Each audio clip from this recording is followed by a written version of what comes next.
میرے غوث پاک جیلانی رضی اللہ تعالیٰ عنہ تقریر کر رہے تھے تو بارش آ گئی، 70,000 کا مجمع، اور بغیر سپیکر کے تقریر، اور جیسی سمجھ پہلے بیٹھے آدمی کو آ رہی ہے ویسی آخری کو بھی آ رہی ہے۔ بارش آ گئی، بارش، اور جل تھل می برسنے لگا تو غوث پاک تقریر کرتے جا رہے ہیں، ہلکے بھی ادھر ادھر نہیں ہوئے، بس 2 جملے کہے تقریر روک کے، کہنے لگے اللہ تو دلوں کے حال تو جانتا ہی ہے، اگر یہ بندے میں نے اپنے لیے اکٹھے کیے ہیں تو بھگا دے سارے، اور اگر تیرے لیے اکٹھے کیے ہیں تو پھر بھی تیری مرضی ہے۔ لوگ کہتے ہیں یہ 2 جملے تھے کہ کمال تھا۔ پھر بغداد سارے میں بارش ہوتی تھی پر وہاں نہیں ہوتی تھی جہاں غوث اعظم کی محفل ہوتی تھی۔ پھر نہ بادل بھی ذرا ہٹ کے برستا تھا کہ یہاں سے ہٹ کے برسو، یہاں شیخ عبد القادر جیلانی لوگوں کو مصطفیٰ کا دین پڑھا رہے ہیں، ہٹ کے گزرتا تھا۔ آپ نے واعظ فرمایا، تبلیغ فرمائی، 400 آدمی کاغذ قلم لے کے بیٹھتے تھے جو غوث اعظم کے بیانات لکھتے تھے، آپ جو جملے کہتے تھے وہ نوٹ کرتے تھے، 400 آدمی۔ تو سارے تابع دار اس زمانے میں بھی نہیں تھے، اور نہ ہی ہوں تو مزہ آتا ہے، کوئی تھوڑے سے ہوں نا دوسرے بھی تو چلو یہی کہہ لو کہ نظر نہیں لگتی۔ اس زمانے میں بھی کچھ لوگ تھے جو کہتے تھے نہیں جی نہیں، کوئی پڑھ کے پھونکتا ہے، یہ نہیں کوئی مسئلہ ہے۔ ایک شیخ یحییٰ بن نجاہ تھے، سلف نحو کے امام تھے، تو وہ بھی کہنے لگے اپنے ایک شاگرد تھے کہ تیرا پیر کیا سنگاتا ہے لوگوں کو اتنی دنیا جاتی ہے، تو وہ مرید تھے نا، شاگرد ان کے تھے، کہنے لگے کوئی نہیں حضرت صاحب، یہ کون سا مشکل مسئلہ، میرے ساتھ چلیں، چل کے دیکھ لیں، تو اجے میرا محبوب نہیں ڈٹھا جنوں ویکھ کے چن شرماوے، نا چل دیکھ لیتے ہیں، آ جا۔ تو شیخ کہتے میں پہلے دن گیا تھا، میں چہرے پہ کپڑا ڈال کے، کوئی دیکھے نہ کہ اتنا بڑا مفتی بھی کسی کی تقریر سنتا ہے۔ امام راضی کہتے ہیں علم بھی حجاب بن جاتا ہے، نہیں تربیت نہیں ہونے دیتا، بندہ کہتا ہے میں پڑھا لکھا ہی بڑا ہوں، اڑ جاتا ہے۔ شیخ یحییٰ کہتے ہیں میں چہرے پہ کپڑا ڈال کے گیا، پر جب غوث پاک کی محفل میں بیٹھا، رب رسول کی بات سنی، یوں لگا کہ ساری باتیں میری کر رہے ہیں، یہ میری تربیت ہو رہی ہے۔ پھر کپڑا آہستہ آہستہ سرکنے لگا، پھر میرے دل میں ایک دفعہ خیال آیا کہ لوگ دیکھ لیں گے کہ اتنا بڑا ہو کہ تو بھی تقریر سنتا۔ پھر میں نے کہا جس نے دیکھنا ہے دیکھے، اب بس ٹھیک ہو گیا، غلامی کر لی تو کر لی، آزم یہاں تے لائیے ہی نہ تے جے لائیے تے پھر توڑ نہیں پائیے، دیکھنا جس نے وہ دیکھے۔ حضرت غوث اعظم رضی اللہ تعالیٰ عنہ کی محفل میں بیٹھا، کہتے میں نے عجیب نظارہ دیکھا، غوث پاک کی تقریر ختم ہوئی تو ادھر سے 5 بندے کھڑے ہوئے، حضور چور تھے پر آپ کی بات نے دل صاف کر دی، آج کے بعد پکی توبہ کرتے ہیں، محنت کر کے لوگوں کا مال بھی واپس کریں گے۔ پھر 10 ادھر سے کھڑے ہوئے، حضور بڑا لوگوں کو لوٹا ستایا، آبرو ریزی کی، آج ہم امیر ہو کے غریبوں کے پیر پکڑیں گے جا کے۔ 10 وہاں سے کھڑے ہوئے، حضور ہماری ماں روتی رہی پر ہم نے سنا نہیں، پر آپ کے قربان جائیں، جو آج آپ نے رنگ بھرا ہے نا، آج انشاءاللہ تب تک نہیں سوئیں گے جب تک اماں دعا نہ کر دے، جب تک راضی نہ ہو جائے۔ جب یہ رنگ دیکھا نا، شیخ یحییٰ کہتے ہیں میں تو پھر بدل گیا۔ اگلے دن میں ایک دھاگا لے گیا لمبا سارا، آج میں نے گننا ہے کتنے بندے توبہ کرتے ہیں۔ ہماری محفلوں میں نوٹ گنے جاتے ہیں، نوٹ، اور 3 بندے ہوتے ہیں نوٹ گننے والے، اور شرم آتی، یہ سٹیٹس رہ گیا۔ اب غوث پاک کی محفل میں گنا جاتا تھا کتنے لوگ توبہ کرتے، دھاگا میں لے گیا، چادر میں نے اوڑھ لی، اور جب محفل ختم ہوئی تو میں حضور غوث اعظم کے قریب ہی ممبر کے بیٹھا تھا، 5 بندے کھڑے ہوئے آج توبہ کرتے ہیں، میں نے 5 گرہیں لگائیں، بعد میں گن لوں گا، یہ طریقہ تھا اس دور میں گننے کا، گرہ لگا لو، گنڈ لگا لو، کہتے ہیں 5 لگائیں، پھر 6 کھڑے ہوئے، جلدی سے 6 لگائیں، پھر 7 کھڑے ہوئے توبہ کرنے والے، کہتے ہیں 6 7 میں لگاتا رہا، پھر 20 25 40 پھر 50 پھر 100 کھڑا ہونے لگا۔ اب میرے لیے گرے لگانی مشکل ہو گئی، میں کبھی بندے گنوں، کبھی غوث پاک کو دیکھوں، کبھی دھاگا دیکھوں۔ جب میں پوری طرح الجھ گیا نا تو حضور غوث اعظم نے کرم کی نظر ڈالی اور فرمانے لگے یحییٰ یار تو نے عجیب کام شروع کیا ہے، میں دلوں کی گریں کھولتا جاتا ہوں، تو لگاتا جاتا ہے، میں یہاں گریں کھول رہا ہوں اور تو لگا رہا ہے، اور پھر بھی اپنی کرامت نہیں بنائی، فرمانے لگے یہ میری وجہ سے توبہ نہیں کر رہے، یہ خدا کے فضل سے کر رہے ہیں۔ اور فرمایا یحییٰ خدا کا فضل گنا نہیں جا سکتا، وہ شمار نہیں کیا جا سکتا۔ 5000 یہودی اور عیسائی، غوث اعظم فرماتے ہیں وہ ہیں جنہیں میں جانتا ہوں جو میرے ہاتھ پہ کلمہ پڑھ کے مسلمان ہوئے۔ آپ آج کروڑوں کی آبادی میں رہتے ہیں نا، اس لیے 5000 کو چھوٹا سمجھتے ہیں، اور جہاں آبادی کل 25,000 ہو، اور اس علاقے میں یہودی عیسائی ہوں ہی اتنے، اور وہ سارے ہی آ کے غوث پاک کے ہاتھ پہ کلمہ پڑ جائیں، پھر آپ اندازہ فرمائیں کہ حال کیا ہوگا۔ اور جنہوں نے توبہ کری وہ تو لاکھوں میں، گنے نہیں جا سکتے۔ پتہ کیا ہے، ہم لوگوں نے نا دین کو اس کے مزاج کے مطابق سمجھنا ہے، پھر ہمیں دین فائدہ دے گا۔ غوث اعظم رضی اللہ تعالیٰ عنہ صبح مدرسے میں بیٹھ کر سبق پڑھاتے تھے، اسباق بھی پڑھاتے تھے، بچوں کو سبق دیتے تھے، اور باقاعدہ سبق جو کتاب و سنت کے ہمارے مدارس میں مروجہ اسباق ہیں وہ پڑھایا کرتے تھے، اور صبح کے وقت تفسیر کا درس دیتے تھے، عصر کے بعد فقہ پڑھاتے تھے۔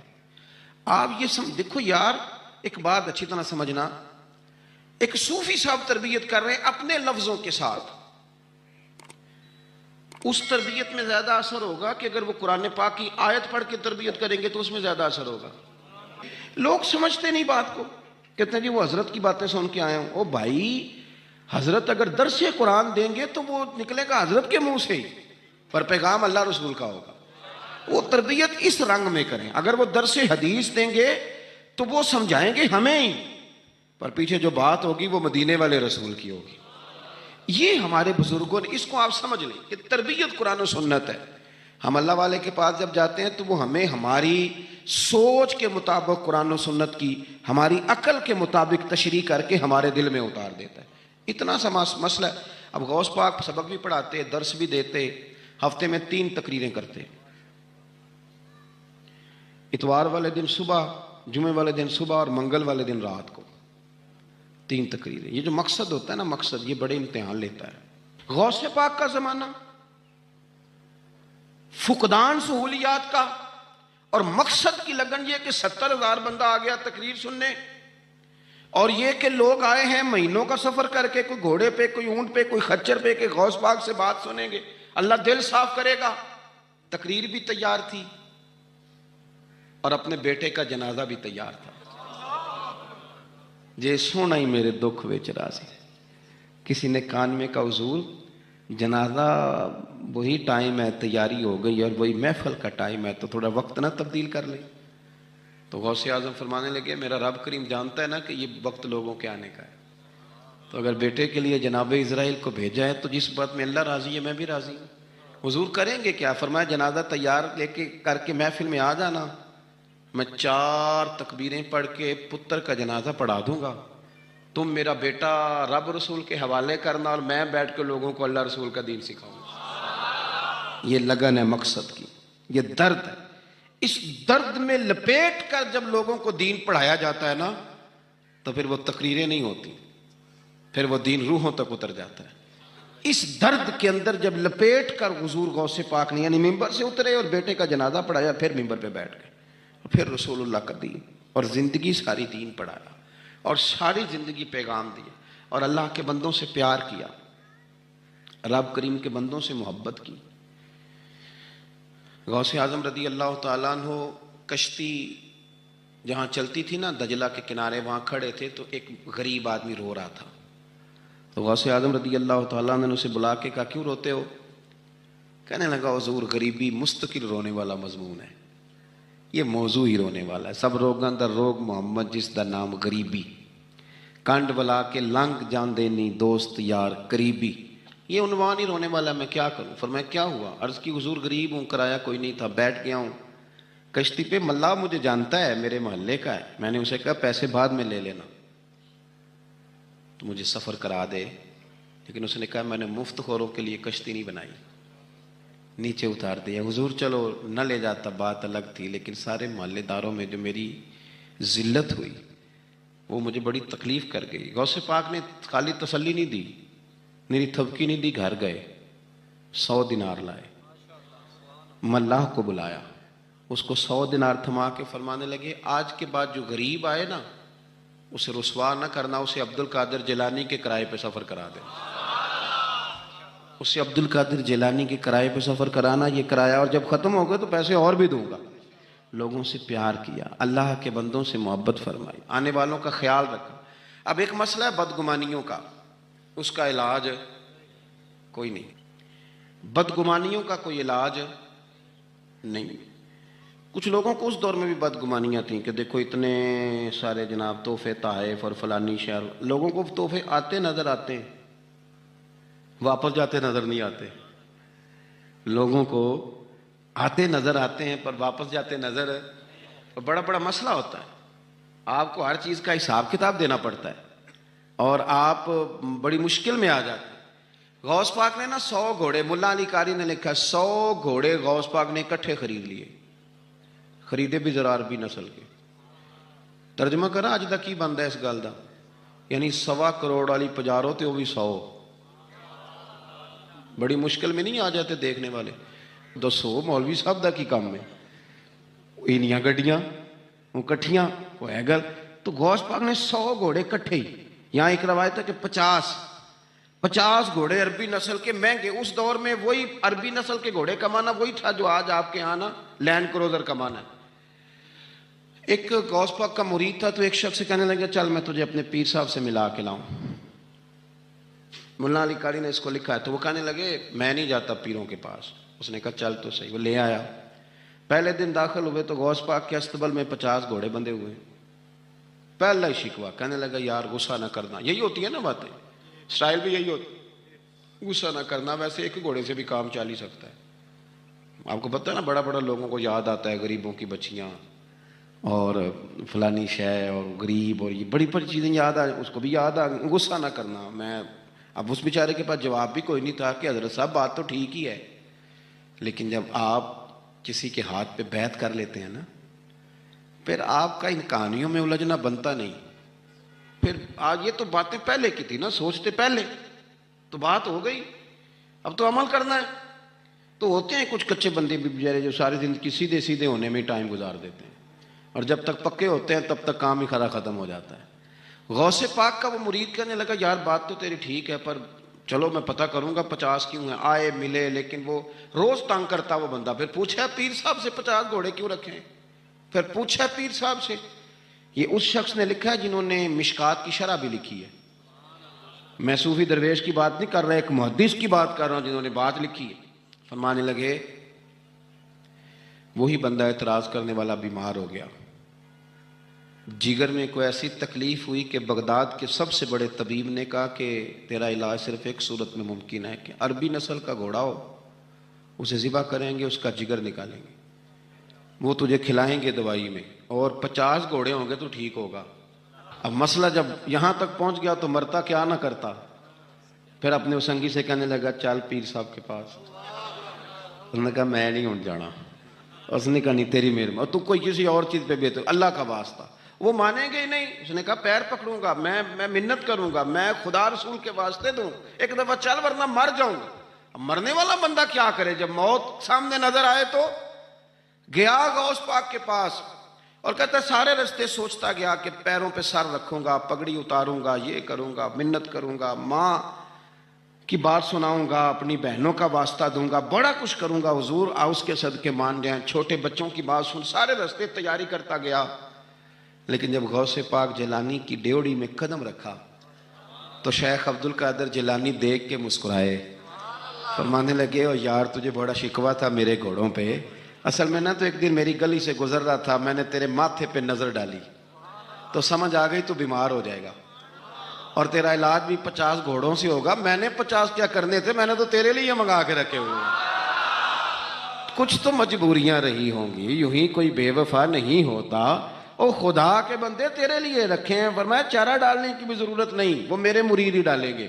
تو روز آیا کر، ایک لے جایا کر، اپنا علاج کرا. کہنے لگا حضور مرید کر لیں. فرمانے لگے جو اتنے امتحان لے کے بیعت کرے اسے نہیں کیا کرتے. تو مرید یہ ہے، تو لے جا کھا. اور اپنا آج تک لوگوں کو بدگمانیاں ہوتی ہیں. اور جو عمل کرنے والے تھے، اللہ والوں کی بات ماننے والے تھے، وہ بات مان کے درجات بھی لے گئے. اور جو کہانیوں میں تھے وہ بیچارے آج تک کہانیوں میں ہیں. ابھی تک ان کا الجبرا اور ہندسہ کا رزلٹ کوئی نہیں آیا. ابھی تک یہاں کہانیاں. ان بزرگوں کی تعلیمات پر عمل کریں. غوث پاک رضی اللہ تعالیٰ عنہ کی ساری زندگی پڑھو گے تو جو چیز سب سے زیادہ نظر آئے گی وہ اللہ کے بندوں کا پیار ہے. حضور غوث پاک، محبوب سبحانی، قندیل نورانی، شہباز لامکانی، شیخ سید عبد القادر جیلانی. کسی نے پوچھا تھا حضور غوث اعظم سے کہ آپ کی ولایت کس طرح کی ہے، تو آپ نے اپنی ایڑی کی طرف اشارہ کر کے فرمایا جب تک میرا قدم نہ لگے اللہ کسی کو ولایت دیتا ہی نہیں۔ تو میری ولایت کی بات کرتے ہو، میں جب تک مہر نہ لگاؤں اللہ کسی کو ولی بناتا۔ شیخ سعدی بول پڑے، کہنے لگے غوث اعظم درمیان اولیاء چو محمد درمیان انبیاء۔ حضور غوث اعظم رضی اللہ تعالیٰ عنہ کا ولیوں میں وہی مقام ہے جو نبی پاک کا نبیوں میں مقام ہے۔ امام الاولیاء، سرتاج الاولیاء حضور غوث پاک رضی اللہ تعالی عنہ۔ حضور غوث اعظم رضی اللہ تعالیٰ عنہ فرماتے میں تقریر نہیں کرتا تھا، تعلیم مکمل کر لی بات نہیں کرتا تھا۔ میں کہتا تھا میں کیسے لوگوں کے سامنے واز کروں، کہتے مجھے خواب میں مصطفیٰ کریم کا دیدار نصیب ہوا۔ محبوب نے فرمایا عبد القادر بات کیوں نہیں کرتے؟ میں نے کہا حضور یہ عربی لوگ ہیں، فصیح و بلیغ ہیں، ہر آدمی بات سمجھتا ہے، تو میں کس طرح اتنے مجمع میں بولوں گا، بڑا مشکل کام ہے، ہر آدمی کی ذہنی سطح کے مطابق کیسے بات کروں گا؟ کہتے ہیں مصطفیٰ کریم نے فرمایا منہ تو کھولو ذرا۔ کہتے ہیں میں نے منہ کھولا تو حضور نے 7 دفعہ لعاب دہن میرے منہ میں ڈال دیا۔ فرمایا اب تو بولتے جانا اور میری برکتیں تیری مدد کرتی جائیں گی۔ آپ فرماتے ہیں اگلی شام میں سویا تو مولا علی شیر خدا بھی آ گئے، تو فرمانے لگے عبد القادر منہ کھول نہ بیٹا تو میرا بھی ہے۔ کہتے ہیں میں نے منہ کھولا تو حضرت علی نے 6 دفعہ لعاب دہن ڈالا۔ تو میں نے کہا حضور آپ نے 6 دفعہ ڈالا ہے، تو خواب میں حضرت علی فرماتے ہیں، کہتے ہیں بیٹے میں نبی پاک کے برابر تو نہیں نہ ہو سکتا، میں نبی پاک کے برابر، حضور نے 7 دفعہ ڈالا ہے تو 6 دفعہ اس لیے ڈالا ہے کہ میں حضور کے برابر۔ صحابہ تو خواب میں بھی آ کے کہتے ہیں ہم نبی کے برابر نہیں، تو کیسے نبی کے برابر بن گیا؟ وہ تو خواب میں بھی آ کے کہتے ہیں کہ ہم حضور کے برابر ہیں، تو زندگی میں دعوے کرتا پھرتا ہے۔ حضور غوث اعظم فرماتے ہیں بس پھر چھوٹی سی مسجد اور اس میں میں نے تقریر شروع کی، میں اکیلا ہی چلا تھا جانب منزل مگر، پھر لوگ ملتے ہی گئے، پھر کارواں بنتا گیا۔ فرماتے ہیں چھوٹی سی مسجد، پھر مسجد بڑی ہوئی، پھر مجمع بڑھ گیا۔ فرماتے ہیں پھر جامع مسجد، پھر مجمع وہاں بھی کم پڑ گیا، پھر بغداد کی عیدگاہ وہ بھی بھر گئی تو صحرا میں جا کے خیمے لگ گئے۔ کہتے ہیں تقریر ہوتی تو ہزاروں کا مجمع، ہزاروں کا۔ ملا علی قاری کہتے ہیں غوث اعظم کے اجتماع میں 70 ہزار لوگ شریک ہوتے تھے، ہزاروں علماء کاغذ قلم لے کے بیٹھے ہوتے تھے کہ غوث پاک جو باتیں بیان کریں گے تفسیری نقطے ہم نے نوٹ کرنے۔ اور حضور غوث اعظم کو اللہ نے یہ کمال دیا تھا، کمال، یہ آپ کی کرامت تھی کہ بغیر سپیکر کے بولتے تھے، جیسی سمجھ پہلے والے کو آتی تھی ویسی آخری والے کو آیا کرتی تھی۔ آج نا کرامت کی بات آتی ہے تو بندے چھپنے لگ جاتے ہیں، کہتے ہیں نہیں یہ نہیں ہو سکتا، بڑا مدافعانہ سا عمل، بڑا شرمندہ سا لب بولا جاجی وہ غوث پاک۔ ایک دن ایک صاحب کرامت بیان کر رہے تھے تو بڑے جھجک کے حضور غوث اعظم، میں نے کہا تو بیٹھ مجھے بیان کرنے دے، تو ڈر رہا ہے کرامت سے ڈر رہا ہے، مجھے بیان کرنے دے، میں بیان کرتا ہوں، مجھے بیان کرنے دے۔ ملا علی قاری علیہ رحمہ نے لکھا ہے، دیگر بہت سارے لوگوں نے لکھا ہے، غوث اعظم خطبہ دے رہے تھے، تقریر کر رہے تھے، اچانک ہاتھ آگے بڑھایا تو یہاں تک ہاتھ بھیگ گیا غوث اعظم کا۔ ہاں کھول کے دیکھے، کھول کے بات کر رہا ہوں، ہاتھ یہاں تک بھیگ گیا۔ مرید کہتے ہم نے پوچھا حضور پانی بھی کوئی نہیں، ہاتھ بھیگ گیا۔ میں چپ کر کے سبق پڑھو، شاگردوں کو پڑھا رہے، چپ کر کے سبق پڑھو۔ تھوڑی دیر گزری، چند گھنٹے تو ایک قافلہ آ گیا، سارے لوگ پانی میں بھیگے ہوئے ہیں۔ حضور غوث اعظم کے سامنے کھڑے ہوئے، کہا حضور آپ نے بڑی کرم نوازی فرمائی، بڑی کرم نوازی۔ وہ شاگرد کہنے لگے ہوا کیا؟ تو وہ لوگ کہنے لگے کشتی میں بیٹھے تھے تو کشتی ڈوبنے لگی، ہم نے کہا یا شیخ عبد القادر جیلانی، خدا کے فضل سے ہم پر ہے سایہ غوث اعظم کا، ہمیں دونوں جہاں میں ہے سہارا غوث اعظم کا۔ کہتے ہیں حضور غوث اعظم نے وہاں بیٹھے ہاتھ لگایا اور ڈوبتی کشتی کو باہر نکال لیا، اور ڈرنے لگے، کہنے لگے جناب یہ کرامت لوگ نہیں مانیں گے۔ تو میں کہا جنہیں نہیں مننا نہ مننے۔ ایک عیسائی مسلمان دونوں جھگڑا کر رہے ہیں، غوث اعظم گزر رہے ہیں، جھگڑا ہو رہا ہے۔ عیسائی مسلمان سے کہتا ہے ہمارے نبی عیسیٰ علیہ السلام نے مردے زندہ کیے، تمہارے نبی نے بھی کو کیا تو بتاؤ۔ مسلمان پڑھا ہوا نہیں تھا، حالانکہ نبی پاک نے بڑے مردے زندہ کیے، پڑھا نہیں تھا، بتا نہ سکا۔ غوث اعظم کے کان میں آواز گئی تو جا کے عیسائی کا بازو پکڑ کے جھنجھوڑا، فرمانے لگے کیا کہا تم نے؟ میرے مصطفیٰ نے مردہ زندے کیا تو بتاؤں؟ فرمایا تو نبی پاک کی چھوڑ، میں غلاموں کا غلام ہوں، میں غلاموں کا غلام ہوں، مجھے بتا کون سا مردہ زندہ کرنا ہے۔ تو چھوڑ حضور کی بات نہ کر، میں غلاموں کا غلام ہوں، مجھے بتا کون سا مردہ زندہ کرنا ہے۔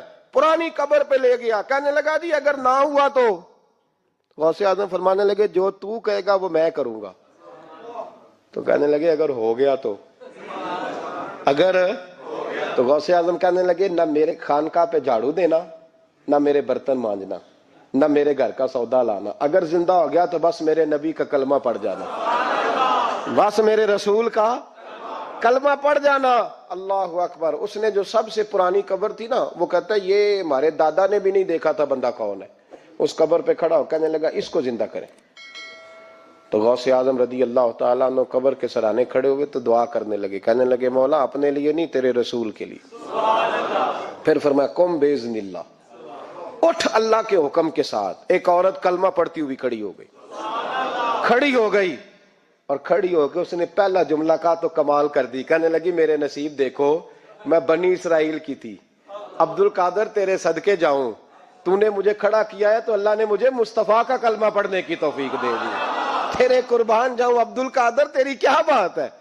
اب وہ بندہ دوڑ دوڑ کے غوث اعظم کے قدموں میں آیا، فرمانے لگے نا کلمہ میرے مصطفیٰ کا پڑھنا ہے، حضور کا غلام بننا ہے۔ او بھائیو، حضرت شیخ عبد القادر جیلانی، حضور غوث اعظم رضی اللہ تعالیٰ عنہ، معمولی بات نہ سمجھنا، حضور غوث اعظم رضی اللہ تعالیٰ عنہ فرماتے ہیں میں قدم نہ لگاؤں تو اللہ ولایت ہی نہ دے، میں قدم نہ لگاؤں تو اللہ ولایت نہ دے۔ ایک آدمی سے حضور غوث پاک ناراض ہو گئے، ایک شخص سے نکل جا میرے آستانے سے، دعا منگیا کرو سنگیو، کتے مرشد نہ رس جاوے، جنہ دے پیر رس جاندے، وہ جیوندے بھی وہ مرے ہی رہن، چل دوڑ جا نکل جا۔ وہ کہتا ہے میں 300 ولی کے پاس گیا ہوں، 300، ہر ایک سے کہا میرے لیے دعا کرو، تو وہ کہنے لگے جسے عبد القادر دھتکار دے اس کو کوئی سینے سے لگا سکتا، چل واپس چلا جا۔ آ کے قدموں میں بیٹھ گیا، کہنے لگا سونے معاف کر دے۔ فرمانے لگے تو نے دیر کر دیا، میں تو کب سے معاف کیے بیٹھا ہوں، تو نے دیر کی آنے میں تو رسول اللہ کا غلام ہوں، اور حضور نے معاف کرنا سکھایا ہے۔ حضور غوث پاک واز کرتے، نصیحت کرتے، اور چونکہ نہ شہرت کے لیے، نہ مال کے لیے، نہ نوٹوں کے لیے، اس لیے غوث اعظم جب تقریر کرتے نا، ایک دن بغداد میں بارش شروع ہو گئی، خطاب ہو رہا تھا، لوگ بکھرنے لگے، تو 2 جملے غوث پاک کے، کہنے لگے یا اللہ تو دلوں کے بھید جانتا ہے، اگر بندے میں نے اپنی ذات کے لیے اکٹھے کیے ہیں تو تیز بارش برسا، دوڑا دے سارے، اور اگر تیرے لیے اکٹھے کیے ہیں تو پھر بھی تیری مرضی، رکھنے ہیں تو رکھ، بھیجنے ہیں تو۔ حضرت یحییٰ کہتے ہیں سارے بغداد میں بارش ہوتی تھی، پر جہاں غوث اعظم کی محفل ہوتی تھی وہاں کوئی نہیں ہوتی تھی، وہاں کوئی نہیں ہوتی تھی۔ غوث اعظم تقریر کرتے، کبھی کبھی وجد آتا تھا۔ وجد کس کو کہتے ہیں؟ وجد کبھی کبھی آپ کہتے نہیں کہ میرے رونگٹے کھڑے ہو گئے، لوں کنڈے کھڑے ہو گئے، پھر کبھی کبھی کہتے ہو یار پتہ نہیں کیا ہوا آج تو آنسو رکتے نہیں تھے، اسی کو وجد کہتے ہیں، اسی کو، یہ ایک کیف ہے، ایک مستی ہے جو چڑھ جاتی ہے، ہر جگہ چڑھتی کہیں کہیں چڑھ جاتی ہے، اور کمال ہو جاتا ہے جب چڑھ جائے، پھر مزہ آ جاتا ہے۔ نہ انکار کریں اج میراں، اج موسم بڑا سہانا، مستی دا اج می برسا دے، نہیں پیاس دا کوئی ٹھکانا، تیرے کول اتر پرانا تے ساڈا درد بھی بڑا پرانا، تے میرا ہس ہس ٹال نہ سانو اسی پیتےوں باج نہیں جانا۔ کبھی کبھی ایک ماحول ہوتا ہے نا، کبھی کبھی حضور غوث اعظم وجد میں آتے تھے، کبھی کبھی اللہ کی دریائے رحمت کو بھی کبھی کبھی جوش آتا ہے، اور میرے حبیب فرماتے ہیں وہ پہلے آسمان پر نزول جلال کرتا ہے جو اس کی شان کے لائق، اور فرماتا ہے بندو مانگ لو جو مانگو گے میں دے دوں گا۔ میرے محبوب کے دریائے رحمت کو بھی جوش آتا تھا، حضور فرماتے تھے آج پوچھو جس نے جو پوچھنا ہے پوچھو، حضور فرمایا کرتے تھے۔ ایک دن حضرت ربیہ بن کعب سامنے کھڑے ہیں تو میں سال یا ربیہ، ربیہ جو دل کرتا ہے مانگ لے تیرا نبی تجھے دے دے گا۔ کبھی کبھی دریائے کرم جوش میں، تو غوث اعظم کو کبھی کبھی جوش آتا تھا۔ ایک دن تقریر کرتے کرتے کرتے کرتے جذبات میں آ گئے، جوش میں، یوں نظر اٹھائی تو حضرت خضر گزر رہے تھے اوپر سے، اور جوش جذبات میں فرمانے لگے او بنی اسرائیل کے ولی، ذرا نیچے تو اتر, ذرا محمد عربی کے غلام کی بھی چند باتیں سن کے جا. آج تجھے سناؤں رسول اللہ کے غلام کس طرح کے ہوتے ہیں. حال میں وجد میں کیف میں تھوڑی دیر گزری تو تڑپنے لگے. مجمع پہ سکوت تاری, لوگ سمجھ نہیں رہے ہو کیا رہا. ایک آپ کے خلیفہ تھے حضرت علی بن ہیتی, وہ دیوار کے ساتھ ٹیک لگا کے سو رہے تھے. سارا مجمع دم بخود ہے, یہ کیا ہونے لگا. غوث پاک اٹھے, تقریر وہیں رہ گئی. علی بن ہیتی کے پاس جا کے یوں ہاتھ باندھ کے کھڑے ہو گئے اور دیر تک نبی پاک پہ درود پڑھتے رہے. ان کی آنکھ کھلی تو وہ بھی روئے, غوث اعظم بھی روئے. دعا ہو گئی, جلسہ ختم. غوث پاک سے تو پوچھنے کی طاقت ہی نہیں تھی نا کسی کی, ان سے کون پوچھے. لوگ حضرت علی کے پاس, حضرت علی بھی نہیں تھی رحمت اللہ علیہ. حضور یہ کیا ہوا, ہمیں سمجھ نہیں آئی. آپ فرمانے لگے تمہیں کیا بتاؤں, تم کسی معمولی پیر کے ماننے والے نہیں ہو. میں آج غوث اعظم کی محفل میں بیٹھے بیٹھے ہی مدینے پہنچ گیا ہوں اور مجھے رسول اللہ کے جلوے نظر آنے لگے ہیں. پر میرے شیخ کا کمال دیکھو, جو میں خواب میں دیکھ رہا تھا عبد القادر ظاہری آنکھوں سے نظر فرما رہے ہیں, ظاہری آنکھوں سے, عالم وجد میں, کیف میں, سرور میں. اور جب غوث اعظم تقریر کرتے تھے نا تو 50 آدمی اس کونے سے کھڑے ہوتے تھے, کہتے تھے حضور ساری زندگی گناہ کیے ہیں, اب توبہ کرتے ہیں, اب دوبارہ گناہ نہیں کریں گے. اس کونے سے 15 کھڑے ہوتے تھے, حضور ڈاکے ڈالے ہیں ساری عمر, اب توبہ. آپ کی بات نے دل بدل دیا ہے, اللہ نے توفیق ہدایت دے دی. ادھر سے 10 کھڑے ہوتے, حضور سود کا دھندا, چوری کا دھندا, آج کے بعد توبہ. ایک بزرگ تھے حضرت یحییٰ بن نجا ان کا نام تھا. وہ کہتے ہیں میں نے سوچا روز بندے توبہ کرتے ہیں, آج میں گنوں نہ کہ ایک محفل میں کتنے کرتے ہیں, آج گنوں نہ. اب تو کاؤنٹنگ کے مختلف ذرائع ہیں نا, کیلکولیٹر ہے, باقی چیزیں. اس زمانے میں یہاں گٹھلیاں ہوتی تھی کھجور کی, بندے کوئی چیز گننی ہوتی تو گٹھلی ڈالتے, یا لوگ دھاگا لے جاتے تھے, ہر دھاگے پہ گرا لگاتے تھے, ایک گرا دوسری گرا. وہ کہتے ہیں میں نے نا اپنے پلو کے چادر کے نیچے دھاگا چھپا لیا. ایک بندہ توبہ کرنے اٹھا تو ایک گرا ڈال دی, دوسرا اٹھا تو دوسری گرا ڈال دی, تیسرا اٹھا تو تیسری. کہتے ہیں اچانک بندے زیادہ ہو گئے. اب میری سپیڈ ہی بڑی کم تھی, میں کوشش بڑی کرتا پر بندے زیادہ. کہتے ہیں بڑی کوشش کی پر میں پورا ہی نہ ہوں.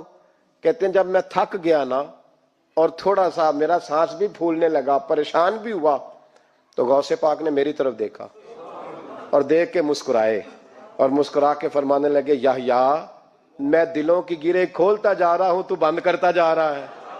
میں گرا کھول رہا ہوں, تو گرے لگا رہا ہے. اور چھوڑ دے یار, تجھ سے نہیں گنا جائے گا. یہ عبد القادر کی وجہ سے توبہ نہیں کر رہے, خدا کے فضل کی وجہ سے کر رہے. اور اللہ کا فضل گنا جا سکتا نہیں, شمار کیا جا سکتا. فرمایا نہ کر.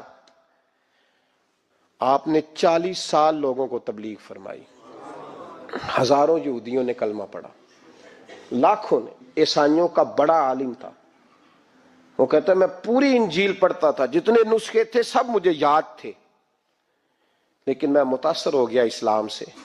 یمن کا رہنے والا تھا. میں نے ایک ٹھان لی, اس کے ہاتھ پہ کلمہ پڑھنا ہے جو اس وقت نبی پاک کی امت میں سب سے زیادہ شان والا ہو. کہتے ہیں میں سویا تو خواب میں جناب عیسیٰ کا دیدار ہوا اور مجھے کہنے لگے تلاش کرنے کی ضرورت ہی کوئی نہیں, بغداد چلا جا. بغداد حضور غوث پاک کی بارگاہ میں. فرمانے لگے اس وقت نبی پاک کی امت میں سب سے زیادہ شان اللہ نے حضور غوث اعظم کو عطا فرمائی, شیخ عبد القادر جیلانی رضی اللہ تعالیٰ. غوث پاک. ہم کوئی دیوانے لوگ نہیں, یا ہمیں شعور نہیں, یا ہمیں عقل نہیں. ساری زندگی کھل کے جس چیز کا زیادہ تعارف کرایا وہ غوث اعظم کی نسبت ہے.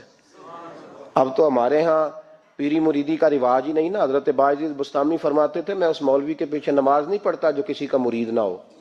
جس کا اپنا پیشوا کوئی نہیں وہ میری پیشوائی کیسے کرے گا. حضرت مخدوم اشرف جہانگیر سمنانی فرمایا کرتے تھے میں تو اس دکاندار سے سودا نہیں لیتا جو کسی کا مرید نہ ہو. اس لیے کہ جس نے تربیت ہی نہیں لی, جس کے اندر درد ہی نہیں, روحانیت ہی نہیں, اس کا پیشوائی کوئی نہیں. کس طرح اب تو ماحول نہیں نہ رہا.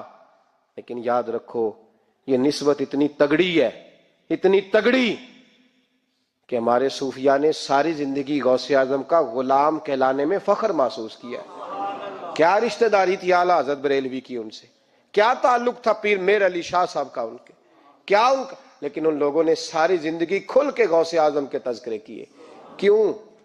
غوث اعظم نے 40 سال عشاء میں وضو کیا اور فجر تک اللہ کی عبادت کی. فرماتے ہیں میرے مالک نے کہا عبد القادر کچھ مانگ لے. نہ اپنے لیے مانگا نہ اولاد کے لیے. کہنے لگے مولا قیامت تک جو میرا نام لے نا اسے بغیر توبہ کے مرنے نہ دینا, مرنے لگے تو توبہ کی توفیق دے دینا.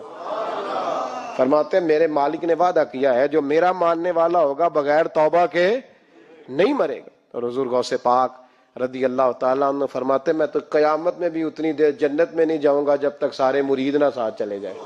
میں نے جانا نہیں, کھڑا ہو جاؤں گا, عرض کروں گا مولا بھیج. میں نے کہا یہاں بھی لوگ ڈر جاتے ہیں, یہ کیسے ہو سکتا ہے؟ اور بھائی پڑھو نا مشکاہ شریف. میرے نبی پاک علیہ السلام نے فرمایا ایک بندے نے ایک اللہ کے بندے کو پانی پلایا تھا, قیامت کے دن اللہ اس کی برکت سے اس گناہگار کو جنت عطا کر دے گا. اور حضور نے فرمایا بخاری میں المرء مع من احبا, جو جس سے محبت کرے گا قیامت میں اسی کے ساتھ اٹھایا جائے گا.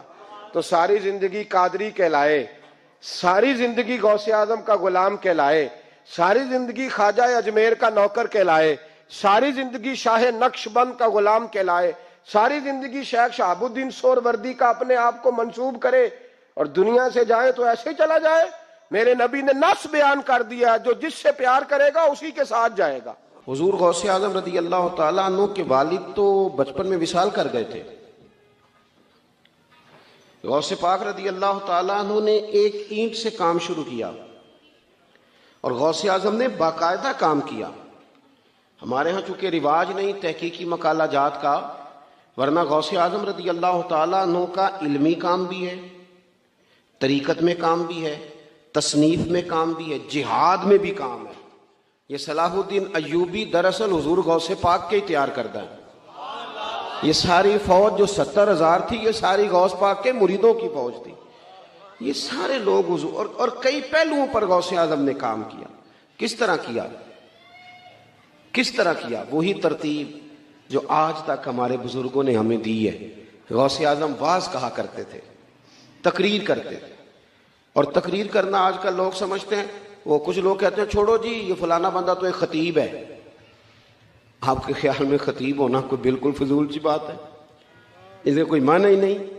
دیکھو خطابت اتنا ضروری کام ہے کہ غوث پاک فرماتے ہیں جب میں نے تعلیم مکمل کر لی اور میں پڑھ چکا تھا پر میں تقریر نہیں کرتا تھا, تو کہتے ہیں مجھے خواب میں نا خود رسول کریم علیہ السلام کی زیارت نصیب ہوئی اور نبی پاک صلی اللہ علیہ وسلم نے مجھ سے فرمایا تو تقریر کیوں نہیں کرتا, بات کیا کر, بات کیا کر. اللہ تبارک و تعالیٰ تیری وجہ سے لوگوں کو فیض یاب کرے گا, گفتگو کر.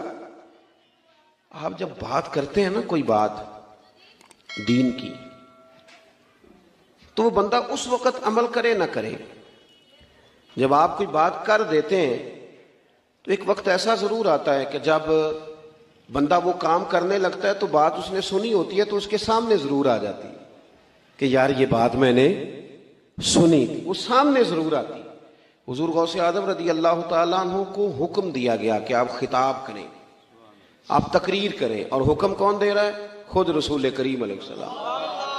تو حضور غوث اعظم رضی اللہ تعالیٰ عنہ عرض کرنے لگے یا رسول اللہ میں ان لوگوں میں جو اتنے فصیح و بلیغ ہیں, بات کرنے کا بڑا سلیقہ جانتے اور گفتگو کے سارے بام و در سے آگاہ ہیں, الفاظ کے اندر کیا طاقت ہوتی ہے اسے یہ سمجھتے, ان کے سامنے کیسے خطاب کروں؟ تو یہ دین کا اتنا بڑا شعبہ ہے کہ محبوب نے فرمایا عبد القادر منہ تو کھولیے گا. کہتے ہیں میں نے منہ کھولا تو خود محبوب نے اپنا لعاب دہن 7 دفعہ میرے منہ میں ڈالا. پھر غوث اعظم نے منبر بچھایا. پھر غوث اعظم آپ فرماتے ہیں پھر مجھے دوبارہ بھی زیارت ہوئی, پر اب مولا علی شیر خدا کی ہوئی. انہوں نے بھی فرمایا پتر منہ کھولے نا, تو میں کھولا تو 7 دفعہ لعاب دہن ڈالا.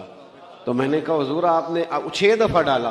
تو میں نے کہا آپ نے کیوں 6 دفعہ ڈالا ہے؟ کہنے لگے اب حضور کے برابر تو نہیں نہ جانا. خطاب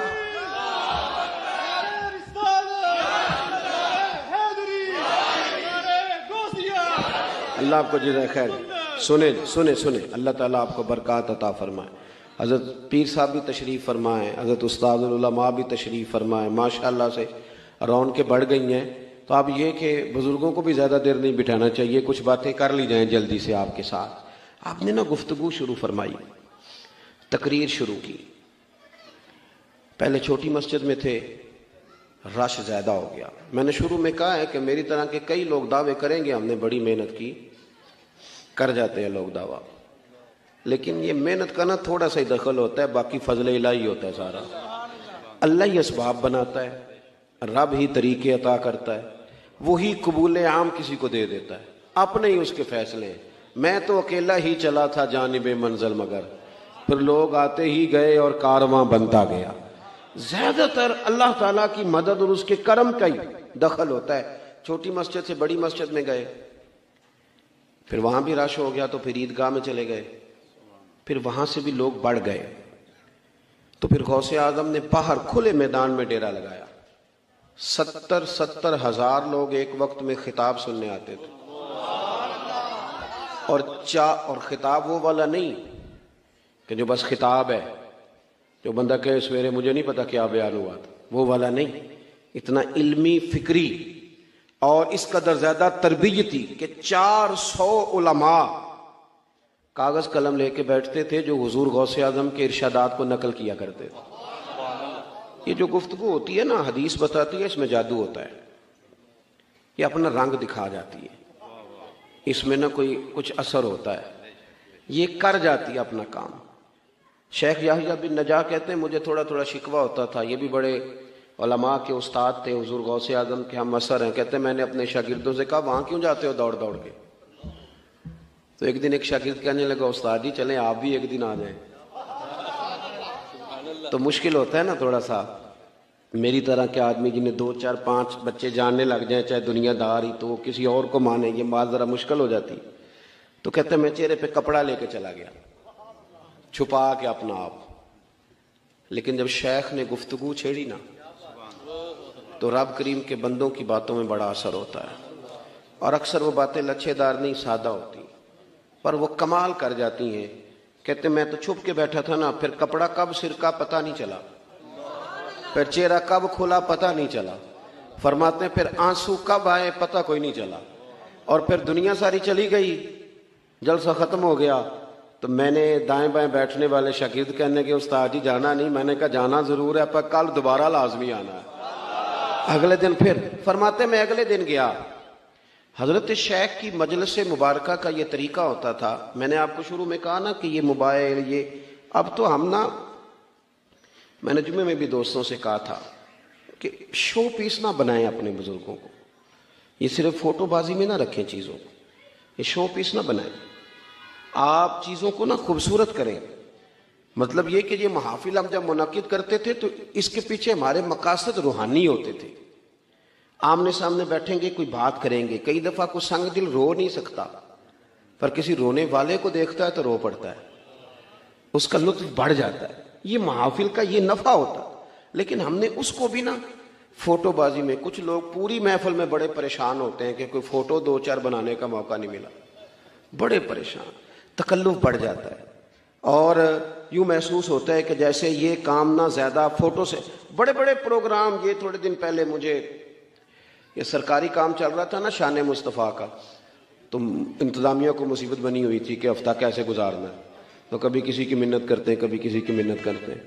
تو مجھے بھی کہنے لگے کچھ لوگ کہ وہ منانا ہے تو کسی طریقے سے آپ بھی وقت دیں گے. تو میں نے کہا ایک شرط ہے کہ آپ فوٹو نہیں بنائیں گے، اس لیے کہ آپ کو حکم آیا تو آپ نے 4 تصویریں بنا کے ضرور بھیجنی ہے کہ لو جی ہم نے کر. یوں نہ کریں. آپ یقین کریں کہ سرور خراب ہو جاتا ہے. ایسے تو کہاں تھی فوٹو غوث پاک کے زمانے میں، کہاں تھا میڈیا؟ بات سینہ مسینہ تھی نا. کوئی درد تھا، ایک جاتا تھا تو وہ 15 کو لے کے ساتھ آتا تھا. وہ بات پھیل گئی، اور چونکہ خلوص تھا، نہ مرید بڑھانے کا شوق، نہ اپنی شہرت کا شوق. آپ کوئی بھی کام ہے نا ایسا، کوئی بھی دنیا میں کوئی بھی کام، وہ ٹائم ضرور مانگتا ہے. آپ کو وقت دینا ہے، اور آپ جس شعبے سے تعلق رکھتے ہیں اس کے لیے آپ کو چیزوں کو مینج کرنا ہے. آپ یہ نہیں کہہ سکتے کہ آپ کی سوشل لائف ہوگی، ضرور ہوگی، لیکن اگر آپ نے دعویٰ کر لیا نا کہ میں دین کا خادم ہوں، اور یہ صرف علماء کے لیے، مشائخ کے لیے نہیں، میرے جیسے لوگ جو فلانے آستانے سے وابستہ ہیں، فلانے آستانے سے وابستہ ہیں، آپ وابستہ ہو کہ آپ کو اجازت نہیں ملے گی جب آپ نے کرامت سنانی ہے نا گھر اپنے پیر صاحب کی، تو پھر آپ کو گھر میں میٹھا بھی بولنا پڑے گا، ورنہ گھر والے کہہ دیں گے یہ سکھاتے ہیں تمہیں پیر صاحب، یہ سکھاتے ہیں تمہیں استاد جی۔ آپ نمائندے، پھر آپ کو وقت دینا ہے، پھر آپ کو ٹھیک ہونا ہے، پھر آپ کو اپنے لب و لہجوں پر سوچوں پر تھوڑا پہرا رکھنا ہے۔ حضور غوث پاک رضی اللہ تعالیٰ عنہ نے بڑا وقت دیا، صبح درس دیا فقہ کا فجر کے بعد، سننا ذرا بات اور پوری سننا، اور 10 بجے باقاعدہ مدرسہ پڑھایا، اور کام وہی کیے جو سارے مولوی کرتے ہیں، اور یہ کام کرنے والوں کو لوگ مولوی کہتے ہیں، پیر نہیں کہتے، ساری زندگی نہیں کہتے۔ اور کئی پیر بھی میں نے دیکھے ہیں بڑے فخر کے ساتھ کہہ رہے ہوتے ہیں ماشاءاللہ علامہ صاحب مولانا صاحب اتباع ہو جی، ان کی گفتگو میں محسوس ہوتا ہے کہ یہ سمجھ رہے ہیں کہ مولانا صاحب شاید اس درجے کے نہیں، معاذ اللہ جہاں میں ہوں۔ سنیں، صبح فقہ کا درس دیا غوث پاک نے، اور پھر صبح 9-10 بجے مدرسہ پڑھایا، اسباق پڑھائے، باقاعدہ کتابیں پڑھاتے تھے غوث پاک۔ اور میں انشاءاللہ تعالیٰ ذمہ داری سے حوالہ عرض کروں گا، ہمارے ہاں نا مدارس میں ناظم تعلیمات ہوتے ہیں جو اسباق تقسیم کرتے ہیں، چلو میں آپ کی بولی میں بتاتا ہوں، پیریڈ نہیں بانٹے جاتے، چلو اللہ کرے تو ہم سمجھ لگ گئے، اسی کا ترجمہ مدرسے میں اسباق بانٹنا ہوتا ہے، یہ استاد یہ پڑھائے گا، یہ استاد یہ سبق پڑھائے گا۔ تو ناظم تعلیمات اسباق تقسیم کرنے لگے تو حضور غوث اعظم سے کہنے لگے حضور آپ کو کون سا سبق دینا ہے، یعنی کتاب کون سی دیں آپ کو؟ فقہ پڑھائیں گے، اصول پڑھائیں گے، حدیث پڑھائیں گے، گرامر پڑھائیں گے، نحو، کیا سبق آپ کو دیں؟ تو غوث پاک فرمانے لگے مجھے سبق نہ دو۔ تو حضور پھر فرمایا اس طرح کرو کہ لائق بچے تم سارے رکھ لو، نالائق سارے مجھے دے دو، نالائق دو سارے، میں نالائقوں کو پڑھاؤں گا، نالائق سارے۔ میں اکثر کہتا ہوں کہ یہ جو پاس آیا، فرسٹ آیا ہے تمہارے کالج میں، اس کا تم نے بورڈ پہ فوٹو لگائی ہے، تو جو فیل ہوا ہے فیسیں تو اس نے بھی پوری دی تھی، کالج تو وہ بھی آیا تھا، اس کا بھی تو قوالی وارث بنے نا، اس کا بنتا ہی کوئی نہیں۔ فرمایا یہ نالائق مجھے دو، بلکہ میں نے پڑھا۔ ایک کند ذہن بچے کو غوث پاک سبق یاد کرا رہے ہیں کہ مدرسوں کے بچے بڑے پیار کے قابل ہوتے ہیں اور بڑے بڑے انوکھے ہوتے ہیں۔ آپ یقین کریں کبھی کبھی یہ اتنا پیار دے جاتے ہیں کہ دل ٹھنڈا ہو جاتا ہے، مزہ کر جاتے ہیں۔ تو ایک بچہ تھا غوث پاک سبق پڑھا رہے تھے، تو وہ نا کند ذہن تھا بیچارہ، یاد ہی نہیں ہوتا تھا۔ 2-4 دفعہ حضور غوث اعظم نے اس پر محنت کی، پڑھایا، سکھایا۔ تو ایک مرید عرض کرنے لگے استاد کہ حضور آپ چھوڑیں یہ کند ذہن ہے، تو آپ فرمانے لگے نا بھائی کوئی مداخلت نہ کرے، مجھے اس سے پیار کرنے دو، تمہیں کیا پتا وقت کیا ہے، آئندہ حالات کیا ہیں۔ وہ استاد کہتے ہیں پورا ہفتہ نہیں گزرا تھا کہ وہ طالب علم انتقال کر گیا۔ اب مجھے سمجھ آئی کہ سرکار غوث اعظم کا اس سے محبت کا یہ انداز کیوں تھا۔ صبح درس دیا، دوپہر مدرسہ پڑھایا، زور کے بعد پھر تفسیر کا درس دیا، عصر کے بعد پھر لوگوں کو حدیث پاک کا درس دیا، اور ہفتے میں 3 دن خطاب کیا، اور 70 ہزار کے مجمع سے خطاب کیا۔ اور یہ جو ایک تو ہوتا ہے نا آپ پورے ملک میں کہیں کہیں جا رہے ہیں تو ایک تقریر بھی چل جاتی ہے، لیکن اپنی مسجد میں ہر جمعے ایک تقریر نہیں چلتی، وہاں تیاری کرنی پڑتی ہے، کچھ نہ کچھ نیا بیان کرنا پڑتا ہے۔ تو اگر آپ اپنے ہاں ہی روز جلسہ منعقد کریں گے تو پھر آپ ایک ہی تقریر روز نہیں کریں گے۔ تو ہفتے میں 3 دن بیان ہوتا تھا، جمعے والے دن صبح، اتوار والے دن صبح، منگل والے دن شام۔ تو اب اس کے لیے بھی کچھ تیاری ہے حضور غوث پاک کی۔ اور 70 ہزار کے مجمع نے تقریر سنی، یہ صبح سے شام تک کی مصروفیت ہے۔ لوگ تقریر سن کے چلے گئے، اور شیخ عبد القادر جیلانی گھر آئے، وضو کیا اور مصلی بچھا لیا۔ انہوں نے نہیں کہا کہ تقریر بھی تو نفل ہی ہے نا، انہوں نے نہیں کہا کہ درس فقہ بھی تو نفل ہی ہے نا، اور پھر ساری رات انہوں نے رب کریم کی یاد بھی کی۔ اس ترتیب سے کبھی کبھی بڑی مشکلات آ جاتی ہیں۔ آپ لوگوں نے بڑا پہلے وقت لیا تھا، آپ نے بڑی محنت کری، اشتہار بنوائے، تیاری کی، یہ بچے کئی دفعہ گئے، اور مجھے پتہ ہوتا ہے اب میں جب آیا ہوں تو میں دیکھ رہا تھا کہ کتنے یہ جذبات میں ہیں اپنی محفل کے تعلق سے، کتنا شوق ہے، چہرے سے نظر آ رہا تھا۔ خدا نہ خواستہ کسی وجہ سے میں مس ہو جاتا تو یہاں جو کیفیات تھیں وہ بڑا اور رخ اختیار کر جاتی۔ میں نے کہا کہ دین کا کام بڑی محنت مانگتا ہے آپ کو، اور پھر انسان ہے، اس کے ساتھ سوشل لائف وابستہ ہے، کئی جگہوں پہ اس کے رشتے ہیں، تعلقات ہیں۔ غوث پاک کے لیے 70,000 کا مجمع آ گیا ہے تقریر سننے، اور ہماری طرح کی سہولیات نہیں کہ میسج چھوڑ دیا جائے کہ آج بات نہیں ہوگی۔ کوئی گھوڑے پہ بیٹھا ہے، میلوں کا سفر کر کے ہے، کوئی خچر پہ بیٹھا ہے، کوئی 4 دن میں پہنچا ہے، کوئی 6 دن میں پہنچا ہے، 70,000 کا مجمع لگ گیا۔ لوگوں کی آمد ہو گئی۔ سننا دوستو، میں نے کہا کہ دین کا کام جن لوگوں نے کیا انہوں نے کر دکھایا۔ ادھر مجمع لگ گیا، ادھر صاحبزادے کا انتقال ہو گیا۔ عین وہ وقت جو خطاب کا ہے، قبر شریف تیار ہو گئی، غسل ہو گیا، کفن دے دیا گیا۔ حضرت غوث پاک رضی اللہ تعالیٰ عنہ سے اہل خانہ نے کہا حضور اب کیا کرنا ہے، جلسہ یا بیٹے کا جنازہ؟ یہ مشکل کبھی کبھی آتی ہے، لیکن پھر کھڑا کرتی ہے بندے کو، احساس دلاتی ہے کہ اب پتہ چلے گا کہ تیرا اصل وعدہ کس کے ساتھ ہے۔